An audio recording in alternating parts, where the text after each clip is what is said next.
네, 시청자 여러분 안녕하십니까? 출발 성공 투자. 오늘은 외롭게 혼자로 단독 진행 이어가겠습니다. 체리냉커 부재로 오늘 내일 이렇게 당잠사 혼자 진행을 해볼 텐데요. 간밤의 분위기 보면서 오늘장 주목해야 될 포인트는 무엇이 있는지 내용 함께 살펴보죠. 먼저 미국장 마감으로 가보겠습니다.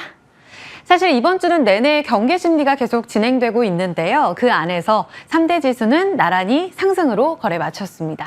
다만 이번 주 후반에도 여전히 이벤트가 있어서 상승 탄력은 매우 좋지는 않았다라고 볼 수 있겠는데요. 일단 3대 지수를 이끌었던 건 한마디로 정리해보자면 빅컷 기대감입니다. 3대 지수 그 안에서도 기술주 중심으로 조금 더 탄력이 좋았는데 나스닥이 0.57% 상승으로 거래 마쳤습니다. 7월에 FOMC 의사로 결과가 나왔죠. 7월 FOMC는 기억하시겠지만 지난달에 동결이었습니다. 그리고 나서 9월 피벗에 대한 가능성을 한 번 더 확인시켰던 의사록을 보자 시장에서는 이 컷에 대한 기대감 더욱더 커졌다라고 보시면 되겠고요. 더불어서 간밤에 중요했던 포인트가 최근 연준에서도 그렇고 시장에서도 그렇고 고용이 얼마나 침체되는가에 관심이 굉장히 높죠. 그런데 BLS 노동통계국에서 발표된 이 비농업 고용과 관련된 연간 수치가 수정치 발표가 됐는데요. 여기서 81만 8천 명 감소한 것으로 확인이 됐습니다. 이렇게 하향 조정하면서 연초까지도 굉장히 좋을 거라고 봤던 미국 고용이 예상보다 둔화되고 있구나라는 측면을 한 차례 더 인식했고요. 이에 따라서 CME 페드워치에 따르면 9월에 50bp 그러니까 빅컷 기대감이 더욱더 커졌다라고 보시면 되겠습니다. 이로 인해서 유가는 나흘째 내리막길을 걸었는데 1.7%의 약세 흐름 보여주면서 70달러 초반대까지 내려앉은 모습 확인하고 있습니다. 전체적으로 좋았던 쪽을 본다면 빅테크 안에서는 다소 좀 엇갈린 움직임을 보이면서 오히려 IT 쪽이 전체적인 필라델피아 반도체 지수는 한 1%가량 상승했지만 종목 안에서는 희비가 좀 교차했고요. 엔비디아, 텍사스 인스트루먼트 같은 종목들은 상승했습니다. 하지만 마이크로소프트는 클라우드 분기 매출 전망치 다음 분기에 있어서 이 가이던스를 하향 조정하는 발표가 있었다. 로이터 통신에서 이 같은 보도가 나왔는데 이로 인해서 약보합권으로서 거래를 마쳤습니다. 그리고 금리 인하 기대감 속에 건설 섹터들이 좋았었고요. 소비 섹터도 분위기가 좋았는데 여기에 기반했던 건 실적이었습니다.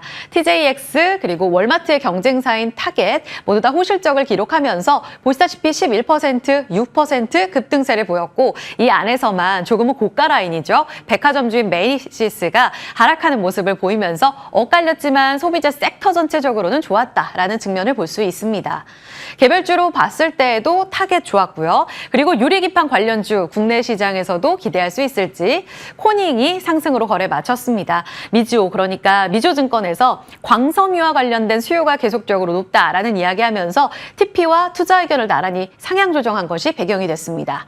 엔비디아도 0.98% 반등을 줬는데요. HSBC에서 목표 주가 145달러까지 보고 있습니다. 이제 128달러까지 상승하는 움직임 속에 앞으로 업사이드는 HSBC 의견에 따르면 한 14%가량 남아있는 구간입니다.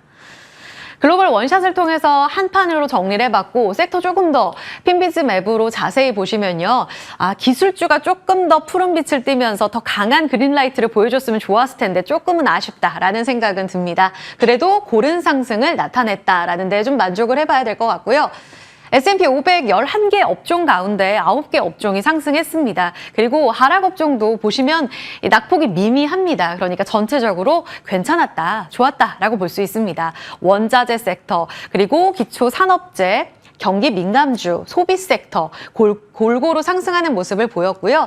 더불어서 빅테크가 조금 쉬었지만 말씀드린 대로 고른 상승을 보였다라고 이야기를 드렸는데 러셀 2000 지수가 1.3%의 상승을 보이면서 다시 한번 중소형주가 상승 주도권을 쥐고 올라가는 모습이었습니다.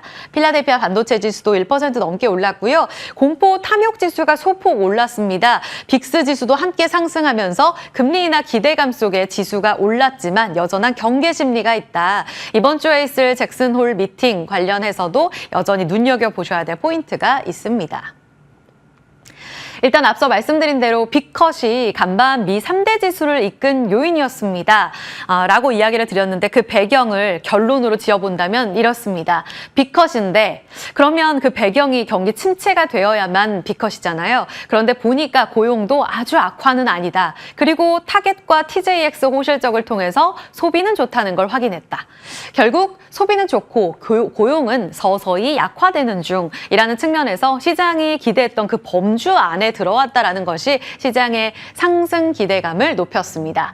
FOMC 의사록은 말씀드렸던 대로 연준 다수 위원들이 9월에 금리 인하가 적절하다고 판단하고 있다라는 내용을 확인시켰습니다. 결국 9월에 지금 FOMC에서는 일단 인하할 것이다라는 기대감이 큰 상황이죠. 이 부분을 한 번 더 확인했고요. 더불어서 BLS 고용보고서 수정치 발표됐습니다. 말씀드렸는데 작년 4월부터 올해 3월까지 이제 연간으로 이 기준치 연간 비농업 일자리를 발표하게 되는데 이 증가폭이 연초에 발표했을 때 한 290만 건 정도 될 거라고 봤어요. 근데 82만 건 가량 하향 조정이 되면서 209만 건에 그쳤습니다.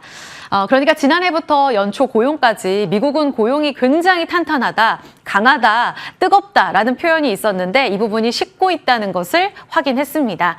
다행인 점은 레인지 범위 안에 그 범위 안에 들어왔다라는 건데요. 보시면 IB 쪽에서 제각각으로 얼마나 하향 조정할지를 다 컨센을 내놨었거든요. 최악이 골드만삭스였습니다. 100만 개가량 하향할 거다라고 최악의 시나리오를 그렸는데 이보다는 늘어나지 않았죠. 그 범주 안에서 82만 건 정도 하향 조정됐다는 측면, 최악의 악화는 아니다. 이것이 안도 심리를 또 부추겼습니다. 말씀드린 대로 소비까지 좋아서 월마트의 경쟁사 타깃의 어닝 서프라이즈, 특히 의류, 뷰티 부문의 강세로 당일 트래픽, 그러니까 당일 배송과 관련된 트래픽이 굉장히 많이 늘어났다고 합니다. 그리고 TJX도 호실적으로 신고가를 경신을 했고요. 그래서 소비재 섹터가 좋았다는 점. 미국은 결국 3분의 2 경제 측면에서 큰 범위를 차지하는 소비가 계속 탄탄해야 되는 건데 이 부분은 안정적이고 고용은 서서히 식고 있고 연착륙에 대한 기대 속에 그러면 얼마나 9월에 인하할까? 빅컷이냐 베이비 스텝이냐 계속 지금 분분한 상황인데 일단 간밤에 이 세 가지를 확인하고 CME 패드워치 쪽에 따르면 트레이더들은 50bp 가능성이 늘어났어 라고 베팅하고 있습니다. 36%까지 상향 조정되면서 전일 20%에서 올라섰고요. 25bp 인하 가능성은 전일 70%대에서 63%로 내려앉았습니다. 물론 절반 넘는 트레이더들이 아직은 25bp에 조금 더 힘을 실어주고 있는 상황인데 계속 지표는 봐야겠죠. 추가 힌트는 말씀드린 대로 23일 파월 의장 잭슨홀 미팅 안에서 연설을 진행하게 될 텐데 아마 이 수정치 반영해서 이야기할 거야 라고 외신에서는 보도하고 있습니다. 이 내용도 내일 저희가 업데이트 해드릴게요. 전기차에 반등할 결심. 이 부분은 사실 간밤에 테슬라가 조금 오르긴 했지만 2차 전지 전체적으로 놓고 봤을 때 아주 뜨거웠진 않았고요. 우리 국내장 안에서의 욕심을 담아서 제목을 지어봤습니다. 일단 포드 쪽에서요. 전기차 생산 계획 속도 조절에 나선다라는 내용이 화두가 됐습니다. 3열 SUV 전기차 이게 계속 지연됐었는데요. 이 부분 생산 계획 취소합니다. 과감하게 버릴 건 버리고 집중할 건 집중하겠다라는 것이 이 간밤에 나왔던 포드의 야심찬 계획이었다라고 보시면 되겠고요. 이 첫 번째를 제외하고 두 번째, 세 번째 보시죠. 순수 전기차 관련해서는 연간 자본 지출 비중을 좀 줄이기로 했습니다. 허리띠를 졸라매고 이 우리 비용 절감에 나설 거야. 그리고 한 차례 더 비용 측면에서 우리가 자본을 더 효율화하는 방안을 고민해 봤는데 전기차용 배터리, 전기차 미국 내 생산 늘릴 거고 일정은 앞당길 거다. 그러니까 계속 투자만 하지 않고 일단은 진행하겠다라는 내용도 전했습니다. 그리고 앞서서 1번을 취소했기 때문에 가능한 그림이죠. 여기에서 중요한 포인트는 빨간 표시로 진행을 했는데요. 한국과의 협업에 박차를 가한다라는 내용에 주목하셔야겠습니다. 지금 SK온과 포드는 블루오벌 SK 켄터키주 공장 합작법인을 지금 진행하고 있는 상황인데요. 25년 중반부터 전기트럭 그리고 전기트럭 배터리 생산하는 것 앞당기겠다라고 이야기를 했고요. LG 에너지 솔루션과는 배터리 협업을 하고 있는데 지금 폴란드 공장에서 아마 내년에 생산할 거라는 그림을 그리고 있었던 것으로 알려집니다. 보여집니다. 그런데 머스탱 배터리 이 생산을 미국 홀랜드로 가져올 거다. 그러면 자연스럽게 IRA 포함되면서 보조금, 세액공제 받을 수 있다라는 그림을 그린 것으로 업계선 이해하고 있습니다. 비용도 더 늘리고 지금 마진 때문에 Q가 전체적으로 늘어나고 있지 않잖아요. 그런 측면에서의 고민이 깊어져서 이 같은 계획을 발표한 것으로 알려지고 있습니다. 전일 외국인 러브콜을 받았던 2차 전지, 이 포드의 계획과 맞물리면서 조금 더 탄력적인 움직임을 보여줄 수 있을까요? 지금 별표로 표시한 LG 에너지 솔루션, 그리고 SK온의 모회사죠. SK이노베이션 두 종목은 바로 직결될 것 같아서 별표를 해놨고요. 셀사, 양극재, 전고체, 빨간색으로 표시된 부분은 어제 외국인들이 다 담았던 2차 전지입니다. 물론 그 물량 차이는 조금 있긴 한데 드라마틱하게 어제 양극재와 셀사 쪽으로 외국인들이 러브콜을 보여줬어요. 계속적인 이 지속성은 확인이 필요하겠지만 포드 계획과 관련된 반응도 확인해 보셔야겠습니다. 미국의 대선 전국은 끝날 때까지 끝난 게 아닙니다. 11월까지의 이야기가 진행이 될 텐데 다시 한번 또 뒤집힐까요? 일단 이번 주의 핵심은 민주당 전당대회였습니다. 그런데 민주당 쪽에서 전당대회 거의 흡사 콘서트 같았다. 이 해리스 부통령의 힘을 싣는 그런 해석들이 많이 나왔어요. 실제로 지지율에 대한 기대감도 점점 더 커지면서 이 전당대회 바로 직전에는 지지율이 해리스 쪽으로 더 높은 것으로 확인이 됐습니다.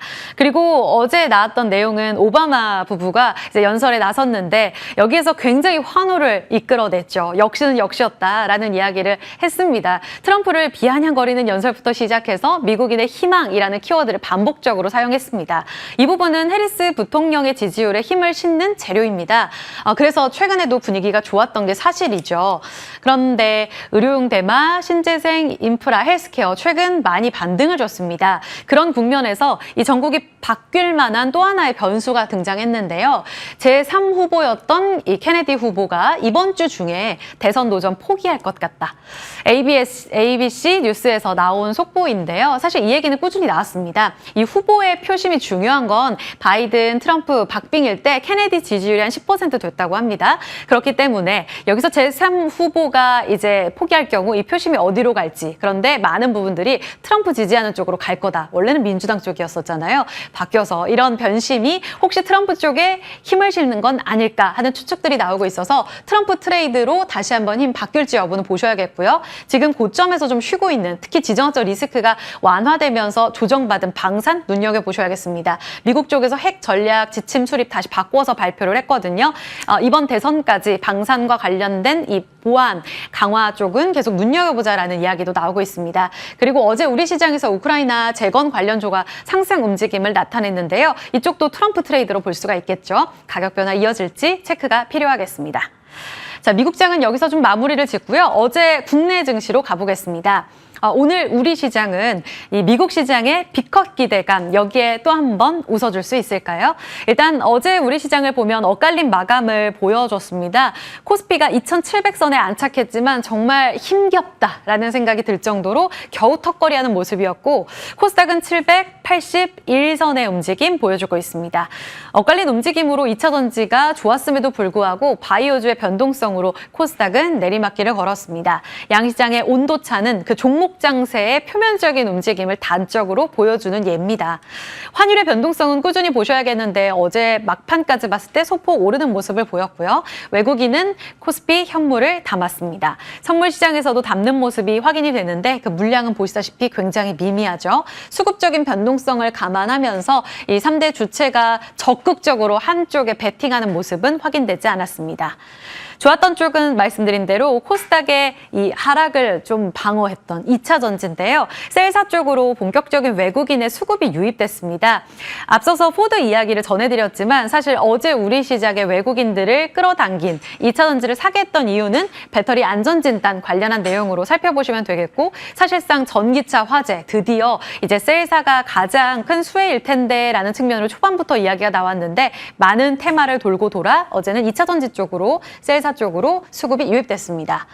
바이오는 엇갈렸고 보톡스 변압기 어제도 1일부터 20일까지의 8월 수출 데이터 확인이 됐는데 이 실적으로, 그러니까 숫자로 좀 힘 얻을 수 있는 쪽이 강했다는 점, 8월의 수출 여전히 좋을 거다라는 기대감 자리하고 있습니다.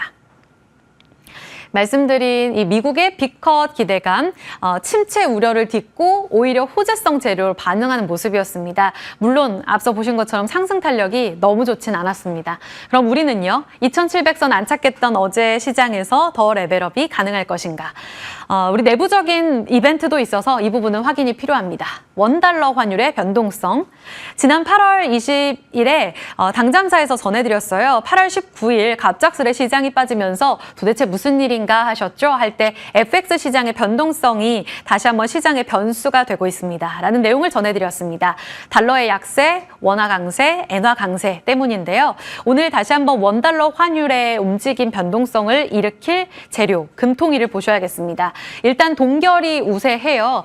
이번에는 아무래도 동결할 거다. 그런데 중요한 건 그 소수 인하 의견입니다. 어느 정도까지 소수이며 그리고 그 인하 의견을 뒷받침하는 재료들이 중요할 것으로 보이는데요. 증권가에서는 많은 부분 10월쯤에는 우리의 첫 인하가 올해 있을 거다라고 보고 있습니다. 근데 아시겠지만 앞서 보신 거로 미국은 9월에 50bp까지 인하 가능성이 열려 있는 상황입니다. 달러는 급격하게 약세를, 그리고 우리는 인하가 좀 미뤄진 상황에서 원화가 강세를 보이고 있기 때문에 이 변동성은 다시 한번 커질 가능성이 있습니다. 빅컷의 기대감 속에 대장주가 돌아올까요? 어제 2차 전지 쪽으로의 수급 이탈이 있었다. 어디서? 반도체를 팔았다라는 시각들이 많았습니다. 외국인 매도 리스트를 보면 1위가 SK 하이닉스였거든요. 그리고 어제까지 분위기 좋았던 HP, SP도 업황에 대한 이야기는 좋은데도 불구하고 지금 외국인들 팔고 있고요. 원익 그룹주들의 변동성도 외국인의 매도가 배경이 됐습니다. 하지만 한미반도체, VT, 테크윙, 펩트론 같은 종목들은 여전히 담고 있어서 아직 단언할 순 없습니다. 그런 가운데 디램 고점 논란은 다시 한번 시장에 또 불씨가 되고 있는데요. 모건 스탠리 쪽에서 예전에 윈터 이즈 커밍이라는 리포트를 제시하면서 반향을 일으켰었죠. 그때 이후에 정말 긴 기간의 겨울이 왔었거든요. 그런데 이제 프리페어링 폴 피크, 그러니까 고점 피크아웃과 관련된 고점을 대비하라라는 이야기가 나오고 있습니다. AI 테마는 지금 닷컴 버블처럼 비싸고 또 피크에 다다른 매출액 성장률을 체크해 봐야 된다라는 이야기를 하고 있습니다. 업계에서는 물론 그럴 리 없다라는 측면에서 여전히 반도체 투톱, 소부장 관심 있게 보자라는 증권가의 시각이 우세하긴 해요. 3분기에 디램 가격 예상치를 상회할 거고 하반기까지 좋을 거다. 지금 업계에서는 계속 내년 1분기까지 가격 상승 그리고 있습니다. 신영증권에서도 디램 캐파 증설 사이클 도래하고 있다. 물론 이렇게 공급을 갑작스럽게 늘리게 되면 자연스레 수요보다는 공급이 늘어날 가능성이 있지만 업계에서는 아직은 그 정도의 걱정은 아니다라고 보고 있다는 측면. 그렇다면 소부장단 최근 반등을 줬는데 여기서 제동이 걸릴지 여부는 보셔야겠습니다. 실제로 삼성전자와 하이닉스는 고점에서 조정받고 반등 준 이후에 못 올라가고 있어요. 하이닉스의 20만 원 탈환까지의 움직임 잠시 후 전략으로 살펴보겠습니다. 네, 그리고 마지막으로 이 상승 후보금 하나 더 점검을 합니다. 바로 건설주인데요. 최근 건설주의 상승세 무섭습니다. 신고가 영역에 다다른 대형 건설주, GS건설 다시 한번 52주 신고가 경신하면서 21,000원까지 도래하고 있습니다. 물론 업황 전성기 때 18만 원을 갔던 거를 감안해 본다면 아직 멀었다라는 생각은 들죠. 하지만 갖고 계신 분들이 이제는 건설주 조금은 기대를 가져도 될까? 그럼 올라올 때 팔아야 될까? 아니면 지금이 추가 매수의 기회일까? 고민이 많이 되실 겁니다. 그런데 아직 증권가에서는 원가율 개선과 같은 마진을 개선시킬 수 있는 요인들이 조금은 나오고 있지만 업황이 완전히 돌아서기까지는 좀 기다려야 된다고 봅니다. 수도권 분양 살아났지만 지방은 아직이라는 그것이 근거로 제시되고 있습니다. 반면 시멘트주의 경우에는 3분기에 이익률이 좀 개선될 것으로 보고 있는데요. 아직까지 Q가 늘진 않았어요. 전방 산업이 약하니까요. 그런데 P가 오르고 더불어서 유연탄 가격이 하락하게 되면서 마진이 개선될 가능성이 있기 때문에 오히려 이쪽으로 조금 더 기대할 수 있다. YTD 비교해 보시면 아직 좀 키가 남아있는데 라는 생각도 드시죠? 이런 측면에서 어떤 선택이 필요할지 개장 중계 때 추가적으로 더 살펴봅니다. 당잠사였습니다.